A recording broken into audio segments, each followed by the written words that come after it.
দর্শক, এই মুহূর্তে আমরা আছি খুলনার ফুলতলা উপজেলার আয়ান এগ্রো ফার্ম এবং ডেইরিতে। এবং এই জায়গাটা দেখতে পাচ্ছেন বিশাল বড় কিন্তু গরুর খামার, এবং অনেক টাকা ইনভেস্টমেন্ট করে কিন্তু এই গরুর খামারটা তৈরি করা হয়েছে। আপনারা অনেকে বলেন না, বা আমরা অনেক সময় বলতে শুনি যে গরুর খামার করে এখন নাকি লাভবান হওয়া যাচ্ছে না, কারণ খাদ্যের অনেক বেশি ঊর্ধ্বগতি, জিনিসপত্রের দাম বেশি, এসব বলতে শুনি। তবে যদি আসলে গরুর খামার, ফ্যাটেনিং বা ডেইরি সেক্টরে যদি আসলেই লাভবান না হওয়া যেত, তাহলে কি নতুন এই বড় বড় খামারগুলো তৈরি হতো, বা আসলে কি ডেইরি সেক্টর বা ফ্যাটেনিং সেক্টরে ইনভেস্টমেন্ট হতো? এই বিষয়টা আসলে জানা প্রয়োজন।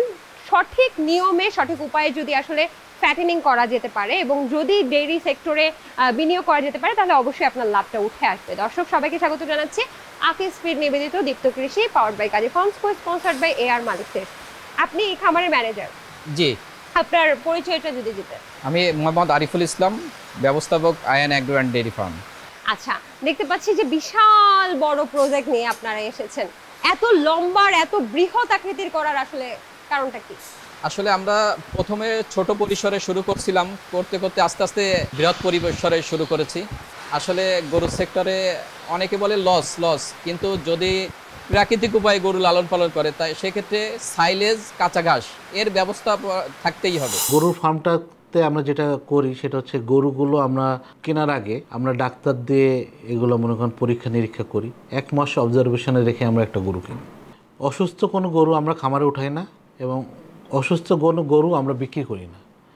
এবং আমরা গরুকে ঘাস, সাইলেজ, যেগুলো হিউম্যান বডির জন্য ক্ষতিকর না, এমন কিছু আমরা খাওয়াই, যাতে এটার থেকে যদি গাভীন হয় তাহলে প্রজন্মগুলো যেন ভালো হয়, এবং যদি এটা মনে করেন মাংসওয়ালা গরু হয়, এই গরুটা যখন মানুষ খাবে তাদের হিউম্যান বডিতে যেন কোনো ক্ষতি না হয়। আমি মনে হয় এটা একটা বড় দায়িত্ব, এবং এটাই আসলে আমাদের মূল টার্গেট। এবং দর্শক, এখানে একটা মজার ব্যাপার হচ্ছে, ওনারা কিন্তু নিজেরাই খাদ্য উৎপাদন করে কস্টটা মিনিমাইজেশন করে। সেই জন্য এখানে আমরা একদম খুঁটিনাটি তুলে ধরবো। তার আগে একটা বিষয় বলে দিচ্ছি, আমাদের কথা শুনতে একটু সমস্যা হতে পারে। বাইরে প্রচন্ড বৃষ্টি, জানেন মধুমাস চলছে, মধুমাসে কিন্তু এই বৃষ্টিটা খুব স্বাভাবিক। এই বৃষ্টিতেও এই শেডে কিন্তু একেবারেই পানি ঢুকছে না। এই যে এত বড় প্রশস্ত শেড, এটা কি আপনি কোনো ইঞ্জিনিয়ারের সাথে কথা বলেছেন আপনারা? অবশ্যই। একটু বলবেন যে এই প্রশস্ত শেডটা কতখানি প্রশস্ত, কতখানি লম্বা? এটা লম্বা আছে 300 ফিট আর প্রশস্ত আছে 60 ফিট। কোন মুখী করা? এটা হলো উত্তর দক্ষিণ। উত্তর দক্ষিণ মানে দক্ষিণা বাতাস কি এই পাশে? হ্যাঁ, এই পাশ থেকে এসে উত্তর দিকে চলে যাবে। আচ্ছা, তো এই খোলামেলা প্রশস্ত শেডের কারণটা কি? গরুর কি উপকার হয়? গরুর অনেক উপকার, রোগ ব্যাধি কম হবে।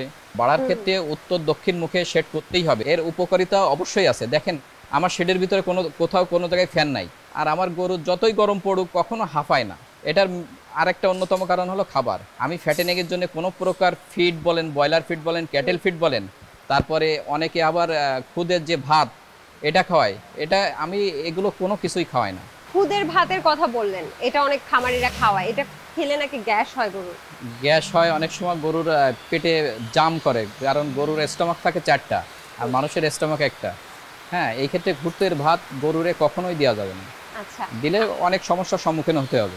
আপনাদের এখানে তো দেখতে পাচ্ছি যে 300 ফিট বললেন, আর এই পাশে চওড়াও অনেক বেশি বললেন। তবে সেক্ষেত্রে কতগুলো গরু ধারণ ক্ষমতা আছে এটা? 280 পিস ধারণ ক্ষমতা এই শেডে। আচ্ছা, উপরে দেখতে পাচ্ছি খুব সুন্দর করে আপনি টিন লাগিয়েছেন, কিন্তু টিনগুলোকে একটু বিশেষ টিন মনে হচ্ছে। হ্যাঁ, বিশেষ ইন্ডাস্ট্রিয়াল টিন, এতে গরম খুব কম হয়। আচ্ছা, কয় ফিট উচ্চতা দিয়েছেন? উচ্চতা দিয়েছে 12 ফিট। কত টাকা ইনভেস্টমেন্ট হয়েছে এখানে? শেডের পিছনে অনেক টাকা ইনভেস্ট, তা 40 লক্ষ টাকার উপরে ইনভেস্ট হয়। একটা বিষয় আমি যতটুকু জানি যে গরু মোটা তাজাকরণের ক্ষেত্রে এক এক জায়গায় এক এক খামারিরা এক এক সময় পর্যন্ত লালন পালন করে। আপনাদের ক্ষেত্রে কি?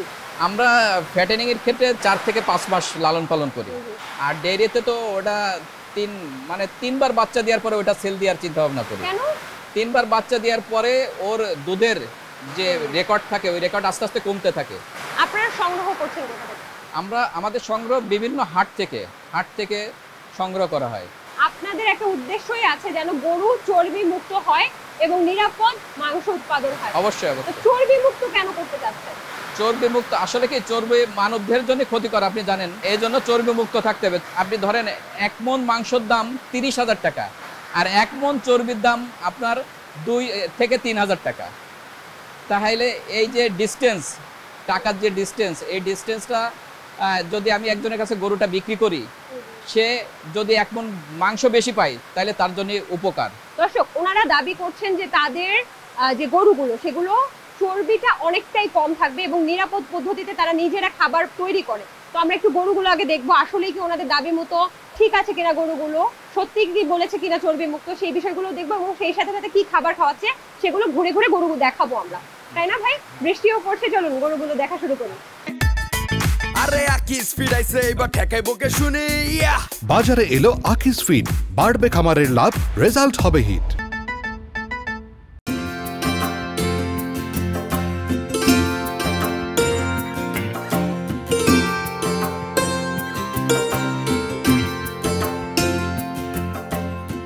পেছনে সামনে অনেক গরু, এই স্বল্প সময়ে দেখানো আসলে সবগুলো সম্ভব না, এটা থেকে শুরু করি চলেন। পাকিস্তানি পাকড়া আর শাহিওয়াল মিক্সড। এবং দর্শক, এই পাকড়াগুলো সবচেয়ে বেশি আকর্ষণীয়, আপনারা যদি একটু দেখেন, আমি ওকে একটু সোজা করার চেষ্টা করছি। এই যে কালারটা দেখতে পাচ্ছেন দর্শক, এই যে ওর যে গায়ের কালার, এটা হচ্ছে একদম বলা যায় যে অরিজিনাল পাকড়ার মতো, তাই না? এবং দেখুন এই যে ওকে ধরার সাথে সাথে ও কিন্তু এই যে ওর চামড়াটা কিন্তু সরাই দিচ্ছে, এই যে ছড়াই দিচ্ছে, এর মানে হচ্ছে ও সুস্থ আছে মাশাআল্লাহ, ও কিন্তু রিঅ্যাকশন করছে। এটা কোথা থেকে সংগ্রহ করছিলেন? এটা হাট থেকে, জয়পুর হাট থেকে কালেকশন করা। এটা জয়পুর হাটে? হ্যাঁ, জয়পুর হাট। আচ্ছা, এই পাকড়াগুলো কেন এত চাহিদা সম্পন্ন? এই পাকড়াগুলো চাহিদা এই কারণে যে এর চামড়া অনেক পাতলা, এর চামড়া অনেক পাতলা আর মাংস অনেক সুস্বাদু পাকড়ার মাংস। তাই? হ্যাঁ। আচ্ছা, এবং সে কিন্তু খুবই ফ্রেন্ডলি। এর বয়স কেমন হতে পারে ভাই? এর বয়স 2 বছর। এটা 2 দাঁত হইছে, মাত্র 2 দাঁত, তাও ভাঙিছে কিছুদিন আগে 2 দাঁত। আচ্ছা দর্শক, নিশ্চয়ই একটু লক্ষ্য করেছেন, আসার মাত্র ও কিন্তু একটা লাফ দিল। লাফ দেয়া মানে ও এখানে খুব প্রাকৃতিক পরিবেশে বড় হচ্ছে, মানে ও একটু নড়াচড়া চটপটে করছে এবং দেখুন মানুষের সাথে কত বেশি ফ্রেন্ডলি। এই যে এই শিংগুলো মনে হয় সবচেয়ে বেশি আকর্ষণীয় লাগে। হ্যাঁ, আকর্ষণীয়। খাড়া যে শিংগুলো, এগুলো আকর্ষণীয় গরুর। একদম একদম মাশাআল্লাহ, খুব সুন্দর। এর পুঁছটা থেকে শুরু করে, আসেন আমরা একটু সামনে আসি, সামনে আরো আরো আরো গরু দেখবো। তবে দর্শক, এর পুঁছটা দেখুন, লক্ষ্য করুন, এবং পেছনের সাইডটা দেখুন, এবং পায়ের এই জোড়াগুলো দেখুন কি পরিমাণ শক্ত। এখন পর্যন্ত কিন্তু ও মাংস ধারণে অনেক বেশি সক্ষম। এর কত কেজি মাংস হতে পারে ভাই? এটা 6 থেকে 7 মণ মাংস আসবে। বিক্রি করবেন কবে? বিক্রি 26 কুরবানিতে টার্গেট আমাদের বিক্রি করা। আচ্ছা, তখন কত কেজি হতে পারে? তখন 7 থেকে 8 মণ মাংস এরকম চলে আসবে। আচ্ছা দর্শক, এখানে আরো একটি পাকড়া দেখতে পাচ্ছি, এটা সম্পর্কে কিছু বলেন। এটাও পাকিস্তানি পাকড়া জাতের গরু। এটারও বয়স এরকম 2 বছর 1-2 মাস হবে। এটাও 2 দাঁত। আচ্ছা মাশাআল্লাহ, দর্শক দেখা মাত্রই, ধরা মাত্রই গরুগুলো যেভাবে রিঅ্যাকশন করছে, এটা হচ্ছে সুস্থ গরুর সবচেয়ে বড় বৈশিষ্ট্য। মুন্ডি করা? হ্যাঁ, মুন্ডি। আচ্ছা মাশাআল্লাহ, মুন্ডি বলে অনেকে, মুন্ডি করে হচ্ছে আসল কারণটা হচ্ছে ওই যে গুতাগুতি কম। হ্যাঁ, গুতাগুতি কম করে এইজন্য। আচ্ছা, অনেক সময় শিঙে তো অনেকখানি পুষ্টিও চলে যায়, ওই পুষ্টিটা যাতে শরীরে হয়। হ্যাঁ, শরীরে। আচ্ছা দর্শক, এর বিশেষ বৈশিষ্ট্য হচ্ছে এর পুঁজ। মাশাআল্লাহ, মানে একদম সেরা পুঁজ আমার মনে হয়। সেই সাথে সাথে ওর চেহারাটা দেখুন কি সুন্দর, এবং গলকম্বলটাও কিন্তু খুবই সুন্দর, একেবারে মনে হচ্ছে পারফেক্ট গরু। সেই সাথে সাথে ভাই, এটা কোথা থেকে সংগ্রহ করছিলেন? এটাও জয়পুর হাট থেকে সংগ্রহ করা। আচ্ছা, এর সবচেয়ে আকর্ষণীয় যে বৈশিষ্ট্যটা দর্শক, ওর চোখটা লক্ষ্য করুন। চোখের উপরে আমাদের মানুষের যেমন ব্রু থাকে না, আইব্রো থাকে, তেমনি ওর চোখের উপরে আইব্রোর মতো কিন্তু একটা কালার এসেছে পাকড়া হওয়ার কারণে। এই জন্য এটার কিন্তু আকর্ষণীয় আরো বেশি। কত কেজি ওজন? এটা ওজন আছে, লাইভ ওয়েটে ওজন আছে 400 প্লাস। এটা আচ্ছা, 400 প্লাস। দর্শক, এই পাশে অনেক গরু। আমরা লাল পাকড়াগুলো দেখালাম। এখন আমরা যেটা করবো, সাদা কালো যে পাকড়াগুলো, এগুলো দেখাচ্ছি। ওর মুখটা কি সুন্দর, মাশাআল্লাহ। কি ব্যাপার, কেমন আছেন মহাসাহেব? আচ্ছা, ওর সম্পর্কে কিছু বলেন। এটাও পাকিস্তানি পাকড়া জাতের গরু। হ্যাঁ। এটাও বয়স 2 বছর হবে। এটা আচ্ছা, পাকিস্তানি পাকড়া বলতে কি বোঝাচ্ছেন এখানে, একটু বলেন তো আমাকে। পাকিস্তানি পাকড়া, পাকিস্তানি একটা জাত। এটা এই জাতটার গরু চামড়া অনেক পাতলা হয়, মাংস বেশি হয়, আর চর্বির পরিমাণও কম হয় মাংসে। তাই নাকি? হ্যাঁ। দর্শক, আমি জানি না ক্যামেরায় ঠিক কতটুকু দেখা যাচ্ছে। এখানে যদি আপনি লক্ষ্য করেন, এর কালারটা তো এখানে ব্রাউন আছে, সেই সাথে সাথে ওর সাদার মধ্যেও কিন্তু কালো একটা ছোপ আছে, যে কারণে এই গরুটাকে আরো বেশি আকর্ষণীয় লাগে।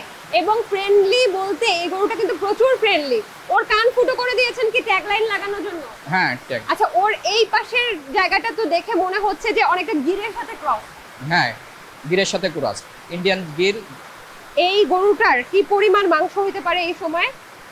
এই গরুটা এখন আপাতত 5 মণ 6 মণ মাংস হবে। লাইভ ওয়েট আছে 465 কেজি, এটা 460 কেজি আছে লাইভ ওয়েট। আচ্ছা দর্শক, এই গরুটা আরো বাড়বে কিনা এটা দেখার জন্য আপনি যখন এই জায়গাগুলো লক্ষ্য করবেন, ওর গিটের জয়েন্টটা ঠিক আছে কিনা। দেখুন গিটের জয়েন্টগুলো কিন্তু এখনো বেশ প্রশস্ত এবং খুব সুন্দর আছে, তার মানে ও কিন্তু এই জায়গাগুলোতে আরো বেশি মাংস ধারণের ক্ষমতা রাখে।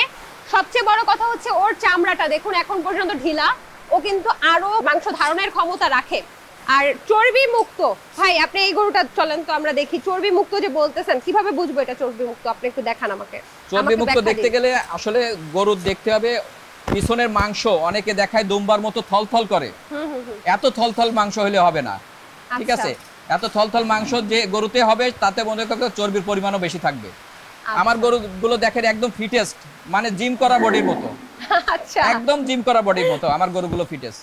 এটাও পাকিস্তানি পাকড়া, আমার এখানে পাকড়ার কালেকশন বেশি। আচ্ছা দর্শক, এটার তো পেছন সাইডটা দেখা যাচ্ছে না, ভাই আমাকে বলেছে আমার গরুগুলো জিম করা বডি পুরো। আরে আকিস ফিড আইছে এবার ঠেকাই বকে শুনি ইয়া। বাজারে এলো আকিস ফিড, বাড়বে খামারের লাভ, রেজাল্ট হবে হিট।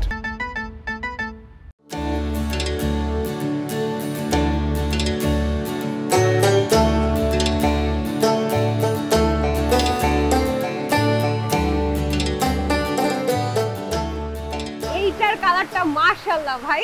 এটা শাহিওয়াল, এটা শাহিওয়াল গরু। হ্যাঁ, এটা দেখেন এর চামড়া অনেক পাতলা, জি। শিংটা দেখেন, হ্যাঁ শিংটা কত চমৎকার শিং। হ্যাঁ দর্শক, শাহিওয়াল মানেই হচ্ছে চেতি গরু থাকবে, সেই সাথে সাথে দেখতে অনেক সুন্দর হবে, এবং আমার কাছে মনে হয় যে বাংলাদেশের সবচেয়ে আকর্ষণীয় গরু আমার কাছে শাহিওয়ালই মনে হয় আমার ব্যক্তিগত। আর দেখেন আমাদের গরুগুলো কত ছটফটে, ধারে গেলে কত মানে সুস্থ সবল গরুর চেনার একটা বিশেষ উপায় ছটফটে, ওর ধারে গেলেই ও ছটফট করবেই। দর্শক, আপনি জানি না ক্যামেরায় কতটুকু দেখা যাচ্ছে, ওর জাস্ট মাথার এই সাইডটা দেখেন কত চওড়া এবং কত সুন্দর, মানে ওর এইটা দেখলেই তো মনে হয় আজকেই কিনে নিয়ে যায়, এবং ও কিন্তু ফ্রেন্ডলিও আছে, শুধু চেতা না। মাশাআল্লাহ, এটার দাম কেমন ভাই? এটা বিক্রি করবেন নাকি? না, এটা 26-এর কুরবানির জন্য রেডি হচ্ছে এটা। আচ্ছা, এর বয়স? হ্যাঁ, এর বয়স এই 1.5 বছর, এখনো দাঁতি নাই। 1.5 বছর এত বড়? হ্যাঁ, এখনো দাঁতি নাই। কতখানি মাংস হয়েছে? এর 5 মণ মাংস আছে এর শরীরে এখন। মাশাআল্লাহ, শিং দেখলেই তো বোঝা যায় রাজকীয়। 5 মণ। দাম টাম তো আর এখন নির্ধারণ করেন না, নাই না? এখনো নির্ধারণ কি করি নাই। মনে হয় কতদিন পরে বিক্রি করবেন এটাকে? 26 কুরবানিতে এটা সেল করব আমরা। তখন কত কেজি হইতে পারে? তখন এর 8-9 মণ মাংস এরকম আসবে শরীরে। কেমন দাম হইতে পারে তখন এটা? তখন 2.5 লক্ষ টাকার উপরে দাম আছে। তখন তো নাম দিয়ে দেবেন দাবাং গরু। আচ্ছা, এটা সম্পর্কে বলেন। পাকড়া? হ্যাঁ, পাকড়া শাহিওয়াল। রাখছেন কেন? পাকড়ার চাহিদা অনেক এখন, পাকড়ার মাংস ভালো। হ্যাঁ, তারপর পাকড়া গরু বাড়ে বেশি, গ্রোথ বেশি হয়, এই কারণে আমরা পাকড়া গরু বেশি রাখা। আচ্ছা ভাই, আপনি আমাকে একটা ইনফরমেশন দেন তো, ওর সামনে যান এবং আমাকে একটা ইনফরমেশন দেন। শাহিওয়াল, তারপরে হচ্ছে হলিস্টাইন ফ্রিজিয়ান, পাকড়া, এক একজন এক এক কথা বলে। আসলে মাংস উৎপাদনের জন্য, আর আপনি যেটা বলেন চর্বি মুক্ত সলিড মাংস উৎপাদনের জন্য কোন গরুগুলো সবচেয়ে বেস্ট? পাকড়া আর ফ্রিজিয়ান। আচ্ছা, এটা কি বয়স হয়েছে? এটা 2.5 বছরের মতো বয়স এটা। 2.5 বছর। কোরবানির হাটে গিয়ে এটা না করলে ভালো লাগে না। আচ্ছা, দেখতে পাচ্ছি যে ওর চর্বির পরিমাণও কিন্তু অনেক বেশি। এর শরীরে আপনি একটু এরকম টিপ দিয়ে দেখেন কি শক্ত, শরীরটা কি শক্ত। আচ্ছা, এতে কি বুঝলাম? এতে এর মাংস কোনো চর্বি মুক্ত, প্লাস মাংসে পানির পরিমাণ খুব কম, মানে থলথলে শরীর না। আচ্ছা, দেখতে পাচ্ছেন এখন পর্যন্ত কিন্তু বৃষ্টি হয়েই যাচ্ছে, কিন্তু এই শেডটার ভেতরে ভাই একটু পরিমাণ পানিও ঢুকছে না, গরুগুলোও কিন্তু অস্বস্তি ফিল করছে না, তাই না? এটা কিন্তু খুব সুন্দর হয়েছে। একটু এটা সম্পর্কে, এটাও তো পাকড়া? এটাও পাকড়া। মাশাআল্লাহ। আচ্ছা, এটা তো হেভি চেতি। হ্যাঁ। কোড নাম্বার কত দিবেন? এটা হলো 520। আচ্ছা, এই কোড নাম্বারগুলো কোথায় সংরক্ষণ হয়? এই কোড নাম্বারগুলো আমাদের রেজিস্টারে সংরক্ষণ হয়। আচ্ছা, পারলে সামনে যান, দেখি যাইতে পারেন কিনা। ওরে বাবা, দর্শক চেতি কি দেখছেন, মানে এক একটা গরু, এবং এটা কিন্তু একটা বিশেষ বৈশিষ্ট্য, এটা অনেক প্রশস্ত। হ্যাঁ, প্রশস্ত গরু সবসময় হাইট দেখা যাবে না, প্রশস্ত দেখতে হবে। তাই? হ্যাঁ, প্রশস্ত। কি বলেন, সবাই তো বলে নিচ থেকে হাইট দেখতে। হাইট হলো উঁচুর জন্য হাইটটা দেখে। আচ্ছা। আর উচ্চ গরুর একটু দাম বেশি হয়, বড় দেখা যায়, কিন্তু প্রশস্ত গরুর মাংসের দিকে অনেক তাই? মাংস বেশি হয় প্রশস্ত গরু। এটা আসলে নতুন একটা তথ্য আমরা পেলাম। দর্শক, গরু দেখে শেষ করা যাবে না, এর কি দাম টাম আছে? না, বলবেন না? আচ্ছা, এটাকে একটু জানতে চাই। এটাও পাকড়া। পাকড়া এবং শাহিওয়ালের কিন্তু একটা সন্নিবেশ দেখতে পাচ্ছেন দর্শক। শাহিওয়াল, আমি কি ভুল বলছি? না, ঠিক আছে, শাহিওয়াল হতে পারে। হ্যাঁ শাহিওয়াল। আচ্ছা, ঠিক আছে। এবং দেখেন দর্শক, এর বিশেষ করে এই যে মুখটা, এই মুখটা লক্ষ্য করেন, কি সুন্দর আলপনা করা, মনে হচ্ছে সৃষ্টিকর্তা হরিণ কালার, একদম হরিণের কালার। হরিণ, হ্যাঁ হ্যাঁ হ্যাঁ, হরিণের গরু, হরিণ কালার গরু। আজকে আমি এটা নিয়ে যেতে চাই, কত দেবেন? তখন লাইভ ওয়েটে বিক্রি করি আমরা।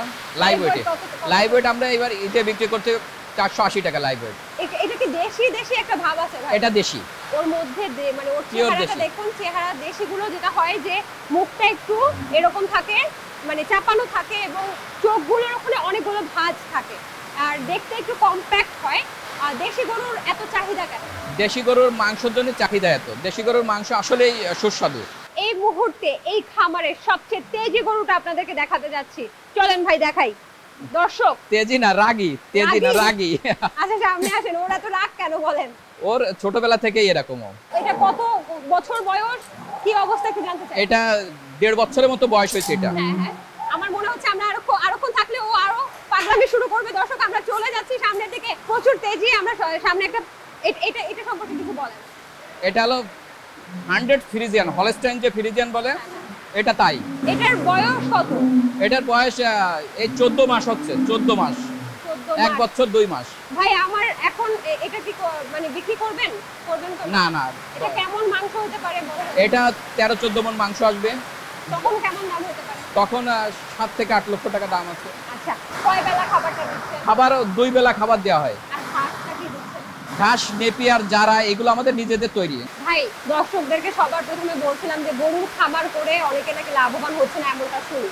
আসলে কি গরু মোটাতাজাকরণ করে এবং ডেইরি করে লাভবান পাওয়া যায়? অবশ্যই অবশ্যই লাভবান হওয়া যায়। সেটা হলো পরিচালনা যদি আপনার সঠিক থাকে, যেমন নিজস্ব উৎপাদিত খাবার থাকতে হবে, নিজস্ব জমির ঘাস থাকতে হবে, তারপর আপনার পরিষ্কার পরিচ্ছন্ন। খাবারের আগে সবসময় খাবার পরিষ্কার পরিচ্ছন্ন, শুকনা, সঠিকভাবে খাবার দিতে হবে, সঠিকভাবে কীটনাশক ওষুধ, ভ্যাকসিন, এগুলো আপনার সঠিকভাবে দিলে মোটামুটি গরুতে আল্লাহর রহমতে কোনো লস নাই। ভালো থাকেন। আসসালামু আলাইকুম। ওয়ালাইকুম আসসালাম। কৃষি বিষয়ে যে কোনো তথ্য জানতে ও জানাতে লিখতে পারেন এই ঠিকানায়। দীপ্ত কৃষি, প্লট 7/A/গ, তেজগাঁও শিল্প এলাকা, ঢাকা 1208। আপনারা চাইলে ইমেল করতে পারেন krishi@dipto.tv এই ঠিকানায়, অথবা ফোন করতে পারেন 0178-768-2832 নম্বরে। শুক্রবার ছাড়া প্রতিদিন সকাল 9টা থেকে বিকেল 5টা পর্যন্ত। গরুর খামারে লাভবান হওয়ার কিছু পূর্ব শর্ত আছে। তার মধ্যে প্রথম কথা হচ্ছে সঠিক খাবার নির্বাচন। এই যে দেখতে পাচ্ছেন বৃষ্টি হচ্ছে, এই সময়ে আপনারা যদি গরুর জন্য ঘাসটাকে কালেক্ট করেন তাহলে একটু সমস্যা আছে, কারণ স্যাঁতস্যাঁতে পরিবেশে গরুর ঘাস যদি আপনি কালেক্ট করেন তাহলে সেখানে পরজীবী আসতে পারে, পরজীবীগুলো গরুর গায়ে হতে পারে, সেখান থেকে নানান রোগ বালাই হতে পারে। এবং আরেকটা বিষয়, গরুর খাবার নির্বাচনে আপনি বাজারে অনেক ফিড আছে যেগুলো হচ্ছে রেজাল্ট ফিড, সেগুলোও নির্বাচন করতে পারেন, অথবা আপনি যেটা করতে পারেন নিজেই আজকের এই খামারের মতো খাবার তৈরি করে নিতে পারেন, তাহলে কিন্তু কস্ট মিনিমাইজেশন হবে। এখন আপনি ভালো খাবারের ফিড, বাজারে ফিড যদি ব্যবহার করেন তাহলে তো এটা রেজাল্টও পাচ্ছেন, কারণ গরুর মাংসের পরিমাণও বৃদ্ধি পাবে, ভালো মাংস উৎপাদন করতে পারবেন, নিরাপদ মাংস উৎপাদন করতে পারবেন, বাজারে ভালো দাম পাবেন। অর্থাৎ আপনার সিদ্ধান্তের উপর কিন্তু অনেক কিছু ডিপেন্ড করে, যেমন ভালো পরিবেশ দেয়া, বাসস্থান দেয়া, গরুর জৈব নিরাপত্তা নিশ্চিত করা, এই বিষয়গুলো যদি আপনি মেনটেন করেন তাহলে আপনার খামারে হবে রেজাল্ট সুপারহিট। দর্শক, আজকের মতো আমি সমৃদ্ধি বিদায় নিচ্ছি। আকিস ফিড নিবেদিত Deepto Krishi, powered by Kazi farms, sponsored by AR Malik.